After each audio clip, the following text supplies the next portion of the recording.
It has been 2 years since President Obama signed the controversial Iran nuclear deal, and throughout his campaign, President Trump was vehemently against the deal, as were many people in Congress, even Democrat Chuck Schumer. But as recertification of Iran's compliance, which comes every 90 days, is due by Monday, there are new reports that the Trump administration will be expected to sign off on it, recertify it.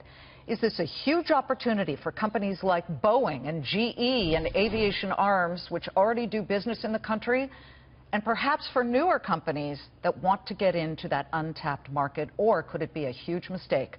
Fox News strategic analyst Lieutenant Colonel Ralph Peters here with his opinion on this. Let's hear it. Hi, Liz.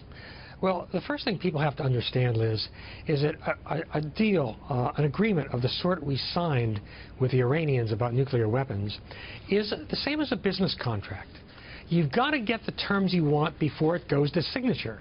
Because once everybody's signed, no matter how bad the terms are for you, you've got to honor the contract. We can't just tear it up. And I think, Trump's hands are tied. Mattis doesn't like this, but he recommends going forward and certifying it.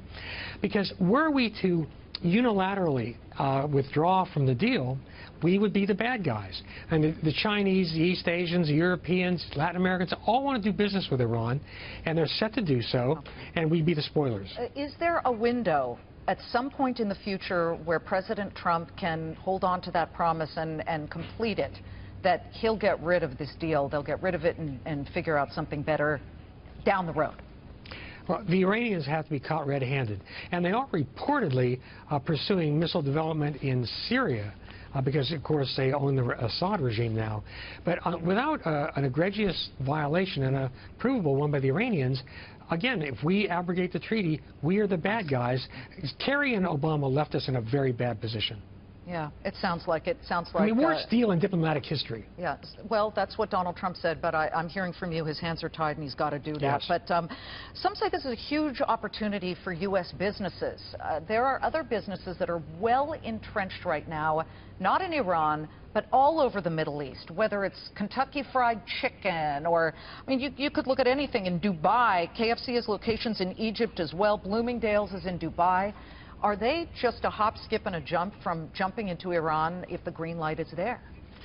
Well, Iran will look for the biggest American manufacturers, producers, developers to come to Iran. Now, the Iranian regime hates us. It doesn't like the idea of doing business with Americans, but they have watched China and how China has played the invest in China, make a profit, and you're our slave deal.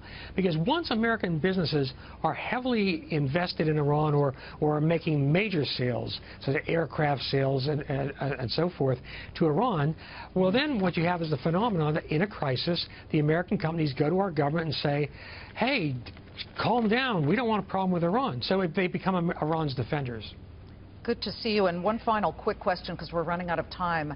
President Trump says he would invite Vladimir Putin to D.C. What do you make of that with this backdrop, obviously, of a controversial meeting with a Russian lawyer and Donald Trump Jr.?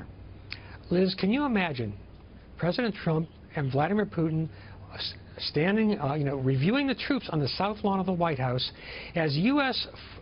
soldiers in dress uniforms march by in honor of Vladimir Putin? Repulsive idea. Putin is our enemy, and President Trump needs to get over this infatuation with one of the bloodiest, most evil men on this planet.